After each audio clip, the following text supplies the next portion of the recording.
Nation, the original party animal, is setting the city on fire with this 11th annual all-white affair. Where them fans at? Everybody talking about what them fans at. No, where that white at? Lady, come dressed in your sexiest white outfit. We want to see them curves. And fella, let's get smooth in that all-white. It's the 11th annual all-white affair. Saturday, June 21st at Headliners, Uptown Charlotte, 225 East 6th Street, Suite 8. Rocking the set. It's the Blend King, DJ Sean Knight. We got the full cigar line. The kitchen is open all night. Plus, we got the 360 camera booth. Don't miss the 11th annual all-white affair. Saturday, June 21st, 9 p.m. till 2 a.m. at Headliners, Uptown Charlotte, 225 East 6th Street, Suite 8. Get your limited $20 early bird tickets and VIP tables on sale now at the all-white affair 2025.eventbrite.com or call 980-643-0908.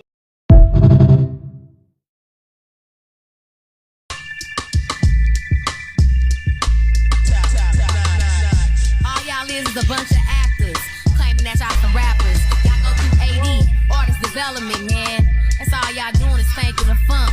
Y'all ain't about this life. Man, where the baby powder at? Get the fuck out of here. Yo, here I am.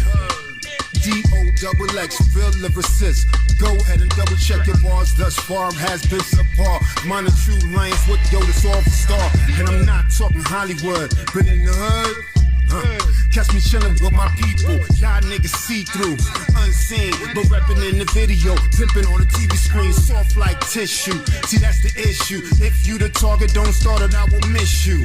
Word, I'm dead on point, on guard in the jungle, law standing on the boulevard, authentic, caught up, pinning the stroll. Fuck the record sales, I'm making all my bread on the road. Whoa. That dream is no far. They gotta sink it. That dream is no far.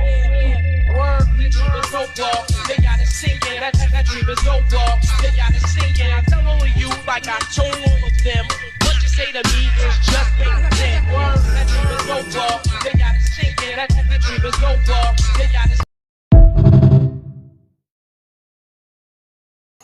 Welcome to another episode of Connected Dots.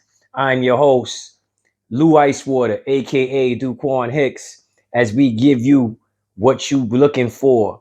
This is going to be a very educational episode, so I want you to pay attention to what I'm saying.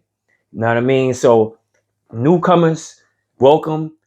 Everybody that's been here, you know how we get down. Let's get to these topics.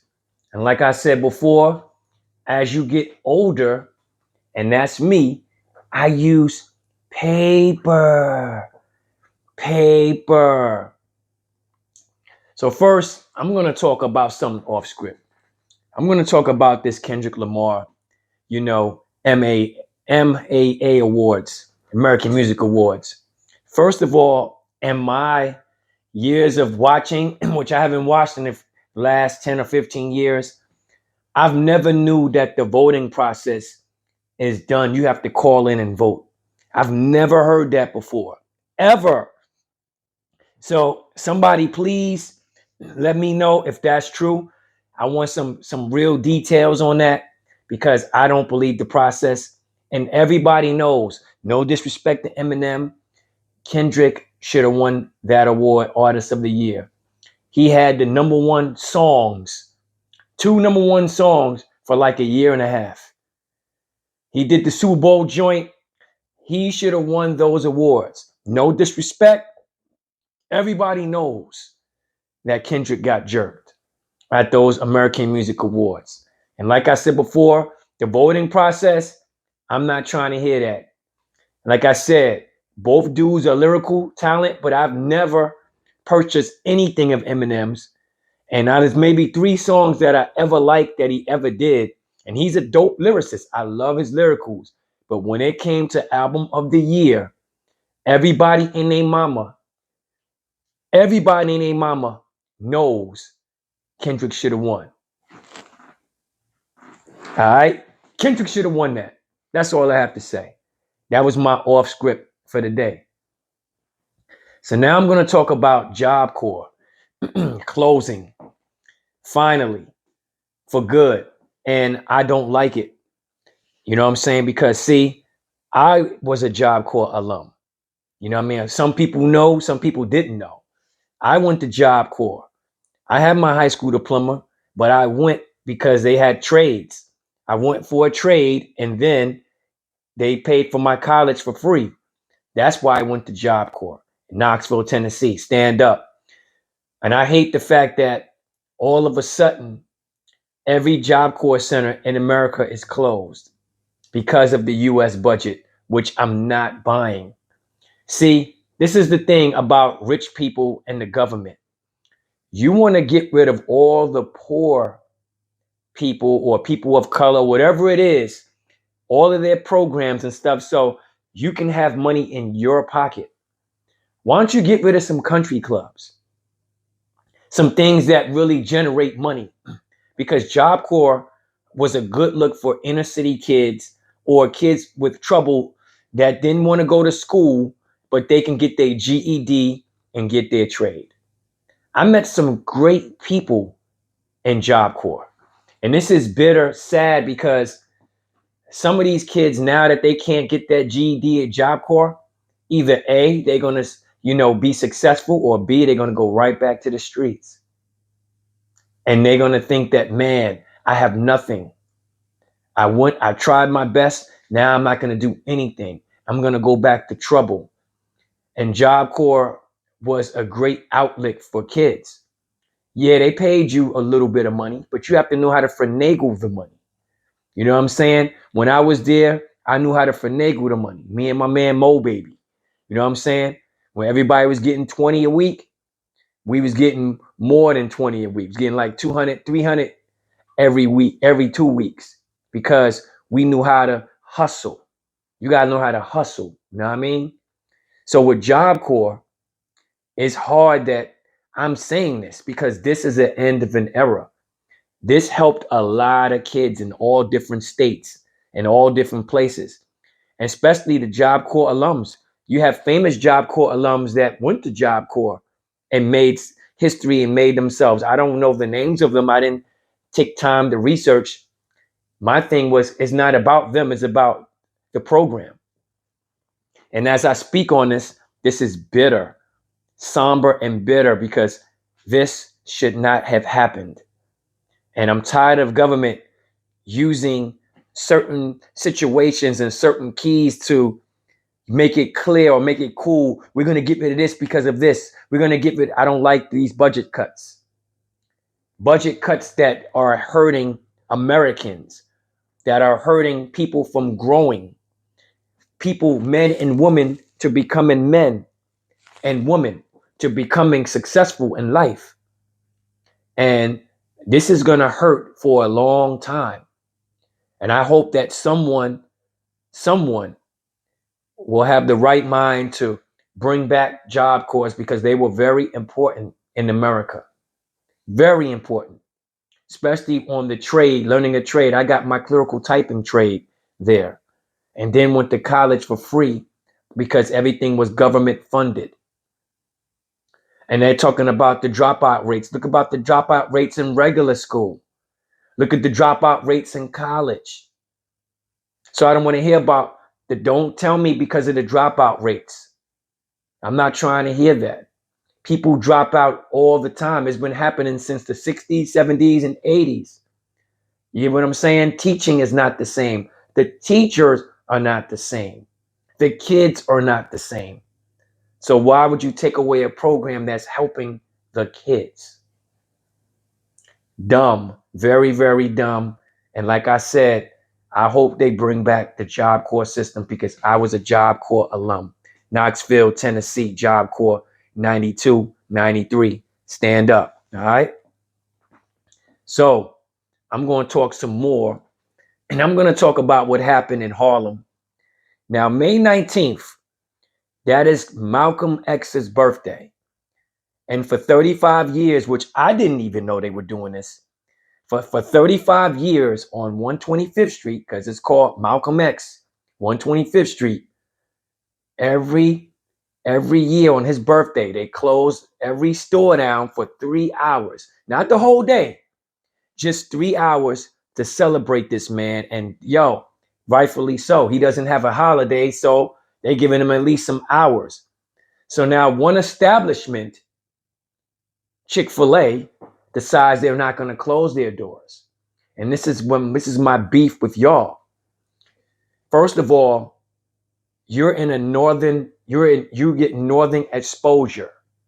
Okay? Chick-fil-A was never in the north until the last maybe 3 or 4 years. So let's get this straight. When you are in a black neighborhood, you go by the black neighborhood rules. You see what I'm saying? This is my point. You want us to follow your rules. We're closed on Sunday because, we believe in church and God. That's great. But why you can't follow the rules that you are in the neighborhood? You in Harlem. All they asked you to do was close your store for 3 hours, 1 to 4, and you couldn't do that?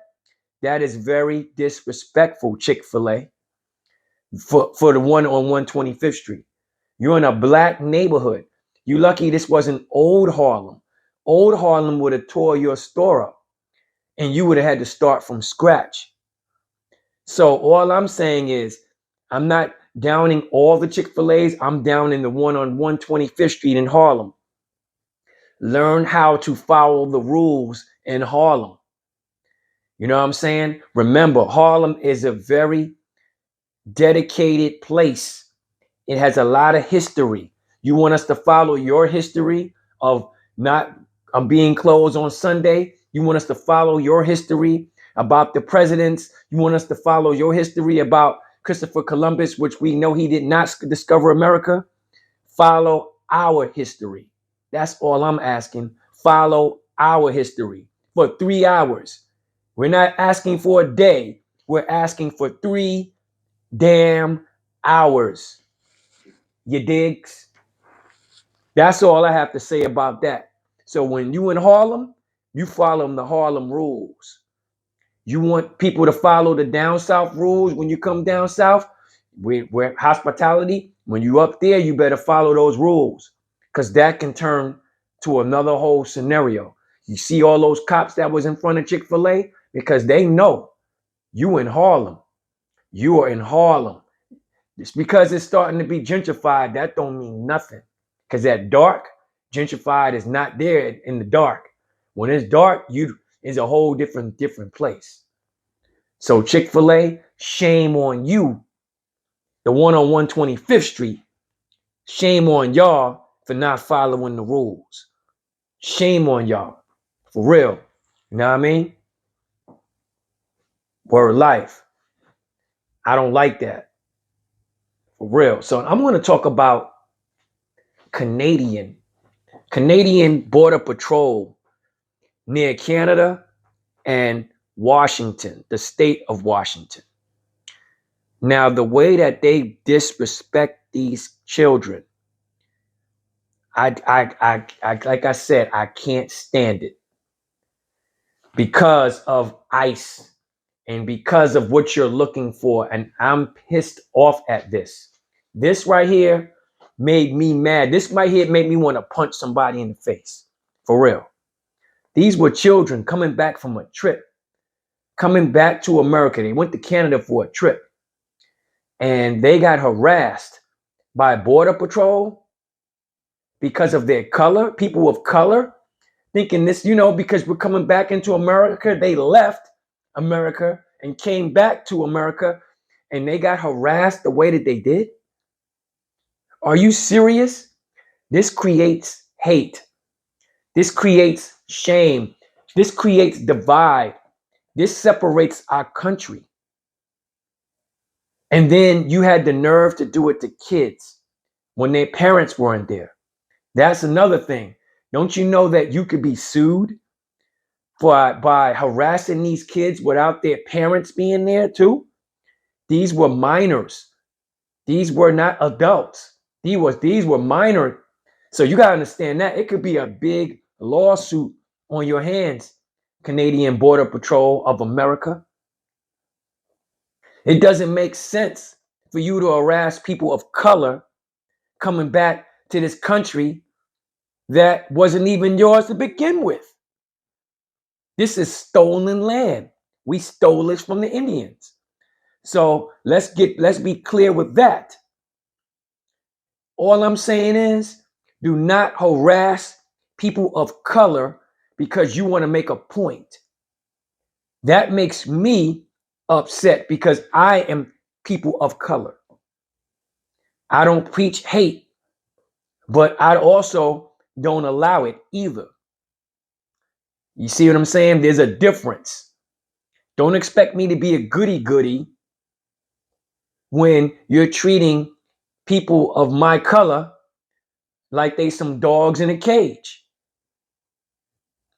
So let's get that straight, Canadian Border Patrol. You need to treat people with respect in order to get respect. And these were children. Children. That's what pissed me off the most. These were kids coming back from a field trip. You know what I'm saying? East Side Catholic School in Washington. And harassing the children. And I hope there's lawsuits. I hope so. Because if that was my kid, there's going to be lawsuits. There might be some elbows and on might be something. But you're not going to harass my child and I'm not there. It's not going to happen. I do not care. You do not harass children and ask them all these damn questions because of the color of their skin and you letting everybody else walk. That's not fair at all. So y'all need to get that straight. And yeah, I'm going to expose you. That's what I'm going to do. Because a lot of people don't know about this, but I'm exposing your asses.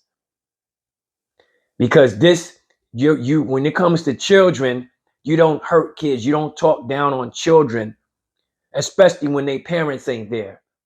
So that tells me how big of a man or men you were. You're not big at all. You're small for doing that dumb stuff. Get it together. Get it together. Okay. Now, this is my look at you moment. And this is for black women. So, black women, come closer. Come closer. Come closer. This is for you. This is for good black women, the good ones and the bad ones. Now, there's a lot of stuff going on with women in today's society, especially our black women, with extortion, with rape, with everything to try to get the bag. And sometimes some of these guys are innocent and all you want is the bag. All you thinking about is the bag. Don't you know, black woman, number one, you're making the good black woman look bad. Number two, you're making it to where black men ain't going to want to talk to black women. They're going to keep going after other races because they don't want to go through this situation. And like I said before, this has got to stop. All of this because of a money grab, 30 million, 50 million. And the government wants to break down the black man because they're afraid of the black man. So yeah, they're going to be like, yes, let's break him. Let's break him. Let's break him. My thing is, let's get it together and stick together. Think about what you're doing just for the bag. Because remember, the way that you get the bag will come back to bite you in your ass later on down the line. You did some foul stuff to get the bag, foul stuff will happen to you later on down the line. Just remember that. Black woman, this is for you. We used to look up to your decency, your beauty, your elegance, your savoir-faire, whatever you want to call that. You know what I'm talking about, America. We looked up to everything, your morals, your teachings, the way that you cared about yourself, the way you cared about children, the way you care about your man. Now it's to the point there's no care in the world. Now it's to the point it's just I'm going to go outside and shake my butt and wear something tight. And then I can just, throw a sinking line. You got to understand, it works for a minute. But remember, there's a lot of women doing the same thing you're doing. After that butt starts shrinking in and you not looking the way you're looking, that next one is going to come right up. Black woman, you have to make yourself more intelligent to the game, more intelligent to the world. We used to look up and respect a lot of black women because of the way they came up and the way they held themselves down. If you look at pictures on Facebook, Instagram, whatever it is, almost every woman is wearing something tight because that's how they want to grab you. They want to grab your attention by wearing something tight. So black woman, this is for you because you have daughters that are looking at you. You have sons that are looking at you. Black woman, do the right thing and come back to reality, black woman. And this is for the ones that's out there. The good ones, I'm not talking about you because if you're doing right, then this don't concern you. I just want you to listen and pass this on to a black woman who was doing all this stuff, and especially the money grab. So before you start to get the money grab and ask for 30 and million and you fake crying and trying to get the money, remember, you do foul things to get the bag. In the long run, those foul things are going to come back and haunt and hurt you. And that is my message to the black woman, the bad ones. Okay? So, anyway, like I said, this is Connected Dots. I am your host, Lou Icewater, aka Duquan Hicks. I hope you got the message. I hope you listen. Like I said, I'm not going to talk about the stuff that everybody else talks about because everybody else is talking about it. You ain't going to hear me talk about Remy and Pap and Diddy because the whole world is. I'm going to talk about stuff that you need to know about and learn and move forward. That's why we call it Connect the Dots. All right? So peace out there, everybody, to my New York family, the Hickses, the Eagles, the Williams, the Paynes. Y'all know what it is. I love y'all to death. You know what I mean? Family love. Mwah. One life, one love, one Lou. Peace.